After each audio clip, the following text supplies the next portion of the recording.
I confess that my breakdown between your mother and I has caused emotional unbalance in the family. Most of the time, I don't like my family. Everyone in my family. Take a breath. Everybody. I feel like I'm angry at everybody in my family. I don't like my family. If they weren't my family, it wouldn't be my... Okay, here's what's unfolding. Ashley, the Braxton family's niece, has brought attention to years of buried pain, family secrets, and unresolved trauma that had remained hidden for a long time.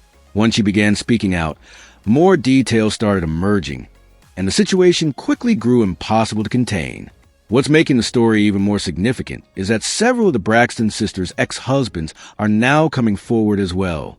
They claim they witnessed troubling dynamics within the family that deeply affected them and left lasting emotional wounds. According to them, the Braxton sisters have been carrying generational trauma for most of their lives, and its impact has shaped many of their relationships. Even Toni Braxton's ex-husband has reportedly spoken about these issues. Hey, Moore, you had me thinking I was crazy too. I see, you know what? It felt like a surviving Tamar moment. They always talk about how, women is being mentally abused and physically abused. Men get mentally and physically abused too. Cause she just socked me in my jaw before. You feel me? And I'm sure Jeremy got before then got their head cracked. Okay. And them gas station pills, yeah, you gotta do something to stay afloat. Carrie Lewis has now spoken out, claiming that Toni allegedly relied on her sisters to help elevate her career, while often putting her own success first and expecting the others to support her without question. He also addressed a long-standing tension within the family, particularly between Tamar and Tawanda, whose relationship has reportedly been filled with constant conflict and emotional strain. Hearing these accounts makes it clear that the family's issues didn't begin overnight. According to those close to the situation, the problems were rooted years ago and gradually grew over time.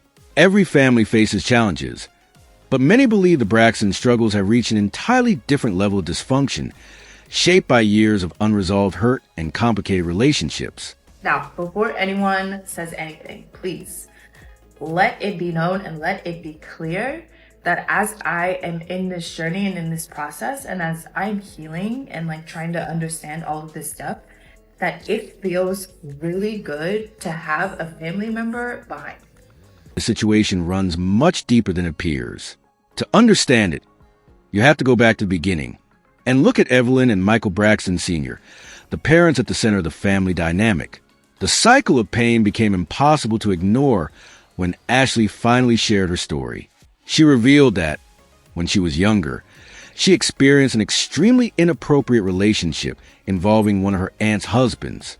What made the situation even more heartbreaking was the family's response when Ashley was only 16 years old. Instead of protecting or supporting her, she says the blame was placed on her shoulders. She was treated as though she had done something wrong. And over time, the family gradually distanced themselves from her, leaving her to carry the emotional pain alone. Feeling isolated and unwanted, Ashley eventually moved to another country in an attempt to escape the situation and the people connected to it. Years later, her decision to speak publicly about what happened has reopened painful conversations within the family. Well, first of all, I was very disappointed in finding out via social media because our family is closer than that. And to have someone else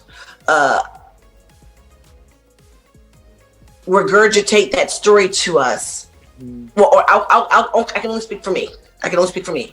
Right. But for someone else to tell me the story of something that happened to my own family is very disheartening. When Ashley shared her story publicly on TikTok, many expected her family to rally around her in support.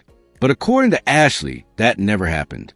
She said the only family member who reached out was Tamar, who liked her post and reconnected with her. Part of Tamar's response may have come from her own experience with similar trauma, which had led her to distance herself from the family while focusing on healing. Tamar's reaction showed empathy, but it also raised an important question. Where was everyone else? None of the other aunts contacted Ashley. There were no messages, No phone calls and no visible support. Even Evelyn, the grandmother, remained silent. Ashley also claimed that her father, Mikey, sent her a cease and desist letter threatening legal action if she continued speaking publicly. My sister Tracy is the one who said to me, Toni, you know, when you make it, you can help us come on. So I always try to abide that. But the responsibility of it is so heavy for me. I feel I can never live my life. And I never used to say it. I never used to say anything to anyone. Speaking publicly about the situation says a lot on its own. Rather than focusing on healing, accountability, or reconnecting with Ashley, the apparent priorities seem to be silencing her. Ashley is not the only person who felt dismissed.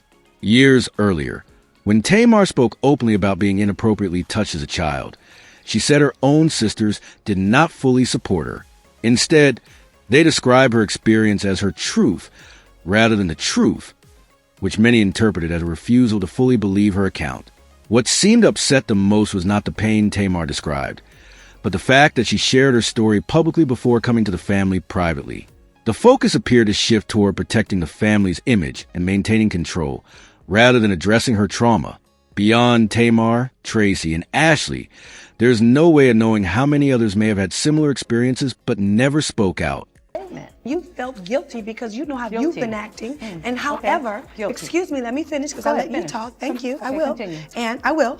And I will. And yes. So, and then you decided that, you know, you wanted to say something, like you just couldn't let him say something nice about me.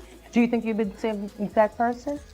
He does. No, I'm asking you. Do you think that you've I been know the same? I know I'm the same. I'm asking, do you think that you've I'm answering. been... I have been the same OT. So you Toni, are. you're not my authority. So you are. Nor am I afraid of you. So don't talk to me like that, okay? Hilarious. Every time we get to Others may have gone through similar experiences as well.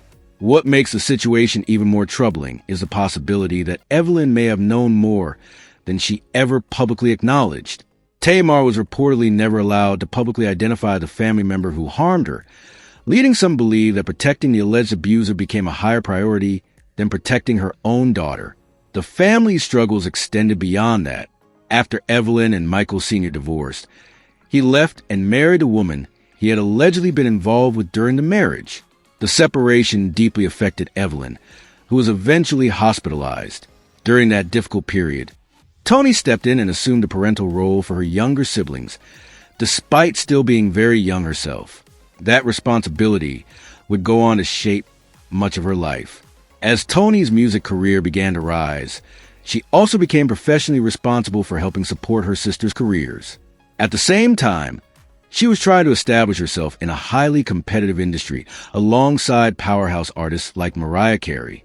Dre's a writer. He basically sits home and writes books, his own books.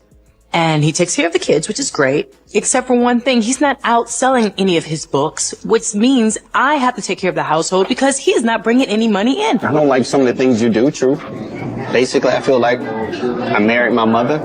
And you know, I didn't like my mother. I loved her to death, but you know I didn't like her. Whitney Houston and Mariah Carey were major stars during Toni Braxton's rise in music, so standing out was never easy. Tamar helped strengthen Toni's sound with background vocals, while Tawanda worked as her assistant and Trina sang backup. Over time, this unequal dynamic reportedly created jealousy and resentment among the sisters.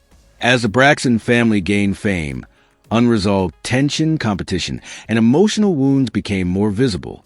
Tamar later became the breakout star through reality TV, solo music, and hosting opportunities, which reportedly caused even more conflict within the family. Financial struggles, relationship problems, and accusations of favoritism further divided the sisters.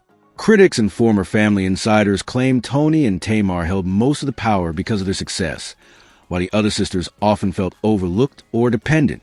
Many people believe the Braxton family's issues go far beyond ordinary drama and are rooted in years of unresolved pain, silence, and generational trauma.